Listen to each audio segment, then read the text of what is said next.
Amis des charges électroniques, bonjour. François, un internaute, m'a suggéré un schéma qui tirait d'un article paru sur l'excellent site Instructable, afin que je le présente dans ma série schéma.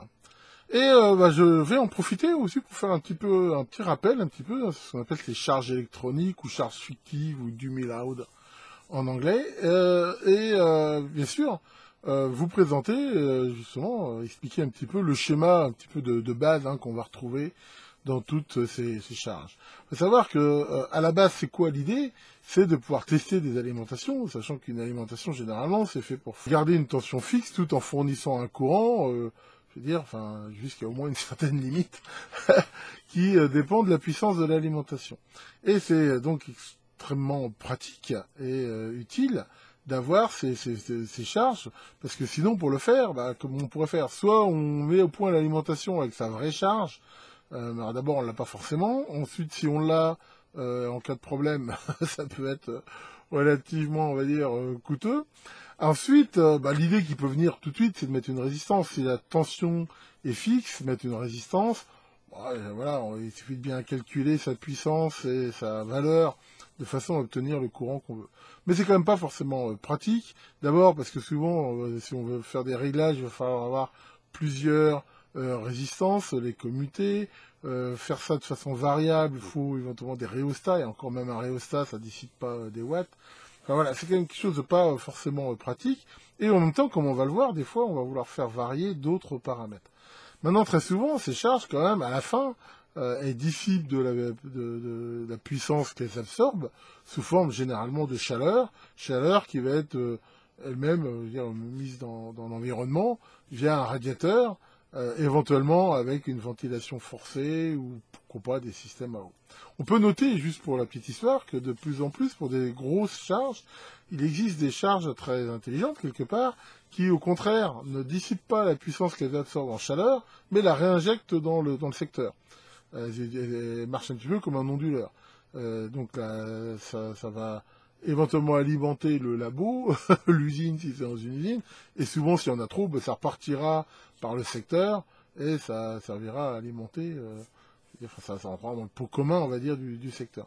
C'est plutôt intelligent comme approche. D'abord que ça évite de gaspiller de l'énergie, même si c'est pas, à mon avis, la raison première, mais surtout, ça évite de chauffer, et donc ça évite des radiateurs coûteux, des choses comme ça. Bon, maintenant, c'est comme réservé à des charges qui sont assez conséquentes, généralement quand même plusieurs centaines d'ampères. Enfin voilà, on n'en est pas là pour l'instant. Pour l'instant, on va vraiment regarder des charges beaucoup plus simples. Donc, on va regarder un petit peu, je vais vous utiliser ma charge électronique, la RK8511, pour vous faire quelques petits rappels sur ce qu'en gros ça peut faire, généralement, les charges, selon qu'elles soient plus ou moins sophistiquées, et après, on va regarder le schéma en détail. C'est parti. Rapidement, voici comment se présente une charge électronique, généralement. Au minimum, il y a un bouton qui va permettre de régler un des paramètres. Alors, généralement, quand c'est très simple, c'est le courant. C'est pas mal éventuellement d'avoir un affichage de la tension aux bandes de la charge, voire du courant réellement qui passe dedans, ça peut être sympa, et éventuellement aussi la puissance. Enfin, après tout ça, ça va dépendre un petit peu des modèles. Donc quand on la règle en courant constant, le principe est simple, on va définir ici courant constant, on choisit le courant qu'on veut, voilà. Et là, j'ai une source d'alimentation, on voit la tension à 5 volts, et on voit que je peux, et voilà, si je la mets en route, on voit que voilà, je peux faire varier le courant. Si je demande plus que ce que peut faire la charge, voilà, ici on voit qu'il affiche une règle pour une régulée, et ça va être le cas de toutes les sources de courant. C'est que si à un moment donné, on fait un réglage qui va au-delà des capacités de ce que peut faire l'alimentation, et généralement ça indique que ça ne peut pas tenir. Et là, quand je dépasse la limitation de courant de la lime, on voit que la tension s'écroule. Et ici, j'ai bien ici ce NREG qui me permet quand même de mesurer le courant de court-circuit. C'est-à-dire que là, je lui demande 1,2 ampères par exemple, mais je vois que là, ça s'arrête à 700 et quelques milli. Et ce qui correspond bien, c'est que j'ai fait varier ici à la variation de courant de l'alimentation. Alors, on peut, des fois, sur certaines charges, après, régler autre chose. Si on utilise une charge qui est purement résistive, hein, comme j'ai dit, on peut prendre une résistance, alors ça, on peut aussi le simuler. C'est-à-dire qu'ici, voilà, je peux, par exemple, simuler une résistance de 10 ohms. À ce moment-là, la charge va se comporter comme une résistance. Et dans un cas comme ça, on peut voir que ben voilà, le courant est bien dépendant de la tension, comme ça le ferait avec une résistance. Ici, voilà, de façon... ça simule exactement une résistance. Une résistance dont je peux rentrer la valeur, par exemple 10 ohms. On peut avoir d'autres types de constantes. Par exemple, tension constante. Là, je lui demande de me faire toujours... d'avoir toujours 4 volts en sortie. Alors bien sûr, d'avoir une tension constante, souvent, ça va être lié à la possibilité d'avoir justement une limitation de courant. Là, ici, mon alim, elle est réglée à plus de 5 volts, mais la limitation de courant, ici, si je la change, voilà, on voit que ça... Je change là la limitation de courant, mais elle s'arrange toujours pour avoir 4 volts. En fait, elle va consommer autant de courant qu'il faudra, en ajustant la charge pour toujours avoir 4 volts. Si mon alim descend en dessous de 4 volts, encore une fois, là, je suis dans un cas unreg, dans le sens où la charge ne peut rien faire, dans la mesure où il n'y a que 2 volts disponibles, elle est absolument incapable de maintenir une tension courante. Et de la même façon, bon, on va terminer vite fait avec ça, on peut aussi avoir une puissance. Typiquement, je vais lui demander de toujours consommer 1 watt. Si par exemple, j'ai, je sais pas moi, voilà, 17 volts, et ben voilà, elle a juste le courant pour me faire 1 watt. Et on voit qu'au fur et à mesure que la tension baisse, le courant augmente, de telle façon à ce que je consomme toujours 1 watt en sortie. Et selon ces paramètres constants, je peux toujours ici les régler. Alors voilà, ça c'est une charge, je veux dire, qui est déjà relativement sophistiquée. Et pour l'instant, en plus, on ne voit que ce qu'on appelle le côté statique. Après, il y a un côté dynamique, en gros, dans lequel le temps va jouer. Alors, dans ce côté-là, il y a le côté, typiquement, de regarder la charge des batteries. Souvent, elles ont des fonctions où elles vont chronométrer le temps que va mettre avec un courant constant, par exemple, une résistance, enfin une charge. La tension, par exemple, va passer d'un seuil à un autre, et ça permet généralement d'afficher en ampère-heure, par exemple, la capacité des batteries. Et c'est le cas aussi de cette charge-là. Ça permet éventuellement de faire varier à une certaine fréquence la charge, par exemple, entre deux valeurs, par exemple de 0 à 1 ampère, ou de 1 ampère à 2 ampères, de façon à pouvoir voir à l'oscilloscope un petit peu ce qui se passe. Donc voilà, et bon, typiquement cette charge-là, elle permet des courants jusqu'à 30 ampères, 150 volts, mais de toute façon limitée à 150 watts. Donc ça veut dire que j'ai pas le droit à faire tous les réglages possibles. Parce qu'on voit bien que 30 ampères à 100 volts, par exemple, on voit qu'on dépasse très largement les 150 watts. Alors, elle est intelligente. Quand elle chauffe trop, il y a un système de ventilo qui se met en route. Et si vraiment ça chauffe trop, il y a une sécurité de toute façon qui va me la couper. On peut voir aussi que souvent les charges, alors c'est pas très pratique, elles ont justement pas des bornes très faciles à utiliser, des fiches de banane. Pourquoi? Parce que pour 30 ampères, une fiche de banane, elle commence à atteindre ses limites. Donc c'est souvent des bornes adaptées, sachant que là, comme je l'avais montré dans une vidéo, j'ai fait un adaptateur, moi, qui me permet d'utiliser des fiches bananes, parce que souvent, moi je ne travaille pas avec des très très forts courants. Après, tout va dépendre de l'usage. Alors voilà, ça c'est pour faire un petit rappel un petit peu de ce que peuvent faire les charges électroniques. On va regarder un petit peu plus le schéma typique qui va être au cœur des charges, sachant que c'est très souvent basé un peu sur le même principe. Après, comme on le voit ici, il peut y avoir différents niveaux de sophistication. Voici le schéma qui m'a donc été proposé et qui vient de ce site que j'ai marqué ici en bas, d'Instructable, et qui montre la partie charge électronique qui pourrait être ensuite pilotée par un Arduino ou n'importe quel microcontrôleur. Donc on va un petit peu regarder ça de plus près, sachant que c'est quelque chose d'extrêmement classique et qu'on retrouve dans la plupart, quelque part, des charges électroniques. Alors c'est quoi l'idée? L'idée ici, c'est d'avoir un courant constant en fonction d'une tension ou d'un courant de commande sur le système. Et en faisant varier cette tension de commande, on va faire varier le courant ici qui passe.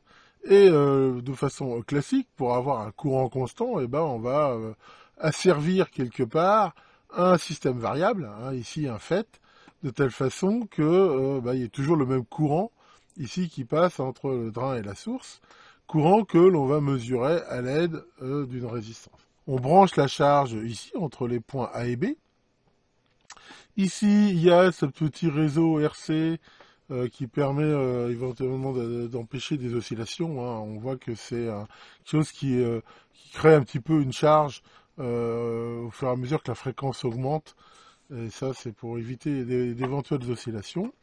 Ensuite, c'est quelque chose qui doit rappeler quelque chose. Hein. On retrouve un petit peu ce genre de réseau en sortie des amplis VF, par exemple.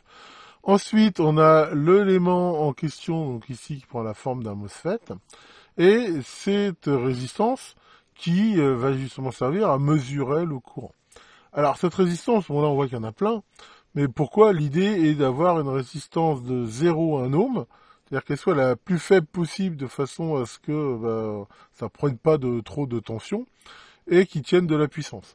Donc là, l'idée, ça a été de mettre 10 résistances de 1 ohm à 1% en parallèle, ce qui équivaut à une résistance de 0,1 ohm, capable de tenir 10 fois la puissance de chaque résistance. Donc là, si c'est des résistances de 1 watt, ça permet de tenir donc 10 watts. Voilà, il faut le voir comme une seule résistance. Cette charge est donnée, qu'on peut le voir ici sur le schéma, pour une tension max de 24 volts et un courant de 8 ampères. Alors on reviendra tout à l'heure justement sur les capacités, on va dire, de la charge. On va pour l'instant regarder un petit peu le fonctionnement. Le fonctionnement, encore une fois très classique, il est basé sur cet amplificateur opérationnel qui va quelque part amplifier la différence de tension qu'il y a entre la tension en bande de résistance, qui est, comme on l'a vu, proportionnelle au courant, et la tension de consigne ici. Alors pour comprendre comment ça marche, on va imaginer que je vais avoir 1 ampère qui passe là. Donc on a vu que 1 ampère, ça faisait 100 millivolts. Et pour avoir 100 millivolts ici, je vais mettre 100 millivolts à l'entrée, là, ici, sur le point rouge. Donc, imaginons donc là, ici, j'ai 100 millivolts, et pour l'instant, je veux dire, il y a aucun courant qui passe. Qu'est-ce qui se passe? Il se passe que, comme il n'y a aucun courant, ici, j'ai 0 volt. Alors, l'ampli hop, il se dit, oulala, j'ai 0 volt sur mon entrée inverseuse, j'ai 100 millivolts sur l'entrée plus. Moi, je vais amplifier cette différence de façon très importante. Hein. Faut pas oublier qu'un ampli hop, c'est un gain très important. Donc, comme la tension ici est plus basse et que c'est l'entrée inverseuse, il va inverser et donc typiquement la tension de sortie va augmenter quasiment au maximum de ce qu'il peut donner, c'est-à-dire un petit peu moins que VCC, enfin, elle va avoir tendance à monter. Mais au fur et à mesure que cette tension augmente, on voit que c'est la tension sur la grille du MOSFET, qu'on appelle VGS, entre le grille et la source, va augmenter, ce qui va commencer à faire passer un courant entre le drain et la source, courant qui, au fur et à mesure qu'il augmente, va bien augmenter la tension aux bornes de la résistance. Quand ce courant va atteindre pas loin d'1 ampère, ici je vais avoir 100 millivolts, alors que j'ai 100 millivolts aussi de consigne. Donc l'ampli il va se calmer, il va dire oh là, ça y est, j'ai la même tension sur les deux entrées, donc j'arrête un petit peu d'envoyer la sauce, et dans ce cas-là, la tension de sortie va baisser, ce qui va avoir tendance à limiter le courant. Maintenant, si le courant baisse trop, on va retomber dans l'effet inverse, et ainsi de suite. Donc on a là ce qu'on appelle un système asservi, hein, dont la contre-réaction se fait ici, qui, comme on le voit, fait bien passer un courant ici constant, qui est proportionnel à la valeur. On voit que si ici on change la tension de consigne, si au lieu d'avoir 100 millivolts, je mets 200 millivolts, ça sera le même cinéma, et là il fera passer 2 ampères de façon à avoir 200 millivolts. Là. Alors la présence de la résistance et de ce condensateur, là c'est une sorte de filtre RC qui il va donner une sorte d'amortissement un petit peu pour éviter les oscillations, parce que voilà, surtout si la charge ici est potentiellement un petit peu, je veux dire, réactive, c'est pour éviter les oscillations. Hein. C'est un peu le même système que le filtre là et celui-là. Quant à la résistance ici dans la grille, c'est quelque chose d'assez classique. C'est pareil, si on met une résistance dans la grille alors que la grille a potentiellement une impédance quasi infinie, c'est pareil, c'est pour un côté alternatif, ça permet éventuellement d'éviter aussi des oscillations du fait que, c'est pareil, hein, il y a toujours des capacités, des inductances parasites au niveau du MOSFET. Donc voilà, en gros tout ça c'est pour éviter des oscillations. Ce qu'on retrouve d'ailleurs aussi avec ce condensateur-là qui sort un peu d'antiparasite, là, pour le coup, de façon à avoir ici quelque chose de stable.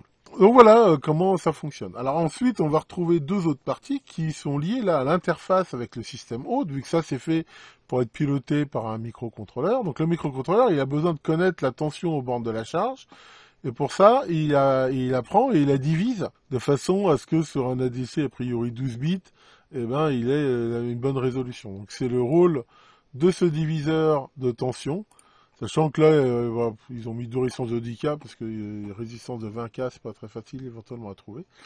Et ce qui fait donc cette division avec aussi ici ce petit filtrage. Donc là, on va pouvoir brancher ça sur le convertisseur qui donnera au microcontrôleur donc la tension aux bornes. Et le microcontrôleur, lui, dans l'autre sens, pour contrôler le courant, eh ben, il va utiliser aussi un DAC. Et un DAC qui, là, va donner, on le voit ici, hein, il utilise un DAC à 12 bits avec une référence de 2,48 volts. Et ben, pour aller jusqu'à 800 millivolts, ben, on voit que voilà, avec la sortie au max à 2 volts, on retrouve ça ici, ça donne en gros 2 milliampères de précision. Après, c'est un choix. Ici, on pourrait imaginer d'avoir une meilleure précision si on voulait plus de choses. Maintenant, 2 milliampères, c'est déjà pas mal. Maintenant, il ne faut pas non plus oublier quelque chose. Le LM324, c'est déjà pas un ampli forcément de course. Il va avoir ce qu'on appelle un offset. Donc ici, il ne faut pas s'attendre aussi à une précision super balèze, hein, quelque part. On pourrait imaginer que le microcontrôleur, il mesure aussi exactement la tension là pour avoir une idée du courant réellement qui passe, dans la mesure où, comme on l'a vu tout à l'heure, je veux dire, à un moment donné, si on met des consignes qui sont pas tenables, le système ne fonctionnera pas exactement. C'est-à-dire que c'est pas parce que ici je dis je veux 1 ampère, bah, ok, je veux 1 ampère. Maintenant, si la source qui est ici, c'est une pile ou une alim qui peut donner que 100 milli, de toute façon, bah, ça va pas le faire. Et bah, on aura quelque chose ici de saturé, mais le système ne sera pas complètement bouclé. Donc généralement, on s'arrange aussi pour que le microcontrôleur puisse voir ça. Alors après, hein, comme je l'ai montré, par soft, voilà, en faisant des formules, on peut justement choisir est-ce qu'on veut une tension constante, un courant constant, une résistance constante. Mais à la fin, tout ça, ça revient à piloter le courant pour maintenir constant le paramètre qu'on a choisi. Voilà, toutes les charges électroniques, elles marchent un peu sur ce principe-là, sachant que si on voulait la faire, cette charge-là, mais sans microcontrôleur, bah là, on pourrait mettre un bête voltmètre là, un ampèremètre chinois. Si ça se trouve, on pourrait même récupérer le shunt de l'ampèremètre chinois qui passe justement par rapport à la masse, et ça servirait de shunt aussi pour faire la mesure. On pourrait faire d'une pierre deux coups, bah, remplacer la commande par un simple potentiomètre, voilà, par exemple, comme ça, et voilà, là on peut faire une charge vraiment super simple, où on aurait la tension, le courant, et la possibilité de le régler avec un petit potentiomètre 10 tours. On peut par exemple avoir un réglage très simple ici. Alors ce qu'il faut regarder après, c'est comment on voit un peu les capacités. Si on regarde ce transistor là, le BUC 954 machin, et qu'on regarde sur le datasheet, hein, voilà, là j'ai été copier ça sur son datasheet, on voit qu'il tient 100 ampères, 60 volts, et on se dit bah pourquoi on a limité ici la charge à 24 volts 8 ampères. Alors il y a plusieurs raisons, mais déjà sans s'occuper des possibilités de mesure ici, faut pas oublier que quand on voit ça, 100 ampères, 60 volts, on peut se dire, ah bah c'est génial, à la limite, je pourrais aller comme ça, mais il y a un autre truc ici qui n'est pas mis comme ça directement dans le datasheet, c'est la puissance possible qu'il peut dissiper. S'il avait 60 volts à ses bornes et qu'il passait 100 ampères, mine de rien, ça fait 60 fois 100, ça fait 6 kilowatts. 6 kilowatts, c'est quand même beaucoup. Je veux dire que il va falloir un sacré radiateur. C'est même pas dit que la puce elle-même soit capable de voir ça. Donc ici, d'avoir ces limites-là, ça veut dire qu'il tient une tension ici de 60 volts maximum entre la source. Ça veut dire qu'il est capable éventuellement de faire passer un courant de 100 ampères. Why not? Mais après, il faut aussi le faire dans des conditions pour que la puissance dissipée soit bonne. C'est pour ça que là, faut regarder, je n'ai plus le datasheet sous la main, mais regardez, déjà combien il est capable de dissiper, on va dire déjà en lui-même au maximum de puissance, et après, bien sûr, il va falloir lui mettre le radiateur de la mort pour que toute cette énergie qui se transforme en chaleur, se dissipe. Alors après, on peut mettre des refroidissements à air, à eau, à tout ce qu'on veut. Et généralement, c'est pour ça que si on veut aller plus haut ici en courant, on peut être amené à mettre des transistors en parallèle, hein, et ça se met bien en parallèle, les MOSFET, avec bien sûr une tension de commande. C'est-à-dire que ça, on peut considérer que c'est une cellule, par exemple, qui est capable de tenir pourquoi pas 8 ampères, et si on en met deux en parallèle, on peut tenir 16, et ainsi de suite. Ici aussi, il y a une autre chose, c'est qu'il y a aussi ce qui est capable de voir le système d'entrée. Ici, je pense que la limitation à 24 volts, elle n'est pas tellement due à ce que peut tenir en tension le MOSFET, vu que lui, on voit qu'il en tient 60 sans problème. Il est lié aux capacités max ici du voltmètre d'entrée, qu'ils ont limité à 24 volts pour avoir justement une bonne précision. Au niveau du courant, après, là, pour le coup, c'est sans doute un petit peu aussi pour que ça tienne. Alors, enfin, je n'ai pas d'autres infos sur ce montage, mais il va quand même bien falloir voir ça. Donc voilà, hein, en gros, il faut se dire, quand on fixe les possibilités, quelles sont les limites du système de commande et quelles sont les limites des puissances que va pouvoir dissiper le MOSFET. Après, si on voulait une charge qui tient plus, on peut mettre ici un MOSFET, pourquoi pas, qui tient 400 volts, mettre là le bon diviseur qui va bien, mais encore une fois, 400 volts, si on veut tenir 400 volts à 10 ampères, déjà ça fait 4 kilowatts, hein, il va falloir les dissiper. Bon, encore une vidéo bien longue, hein. Bon, enfin, après tout, quand on aime, on ne compte pas. Donc, voilà, j'espère que ça vous aura intéressé, voire même éventuellement inspiré, hein, parce qu'en effet, c'est vrai que quand j'ai fait ce truc-là, je me suis dit, peut-être que j'en ferai un petit montage, hein, s'il y a de la demande, qu'en effet, en prenant un simple petit kit voltmètre ampèremètre chinois et en réutilisant le shunt de l'ampèremètre, je pense qu'avec très peu de composants, on doit pouvoir se faire une petite charge comme ça, variable avec un potentiomètre, jusqu'à peut-être... je dirais souvent on n'a pas besoin d'aller jusqu'à 5 ampères, même sur 24 volts, ça me paraît suffisant dans beaucoup de cas dans un labo. Mais enfin bon, c'est encore un nouveau projet. J'en manque pas. Tiens Maurice, salut Maurice, qu'est-ce qui t'arrive? Qu'est-ce qui s'est passé avec Pincette là? J'ai entendu du bruit dans votre boîte là, qu'est-ce que vous foutez? Vous êtes engueulé. Ouais, et alors? Et alors c'était toi le plus fort. Elle rampait devant toi. Et qu'est-ce qu'elle disait? Sors de sous le lit si t'es un homme. Ouais, on peut voir ça comme ça. Ah, ce Maurice. Bon, allez, là-dessus, le grand mégawatt charge vos alimentations et à très bientôt pour de nouvelles vidéos.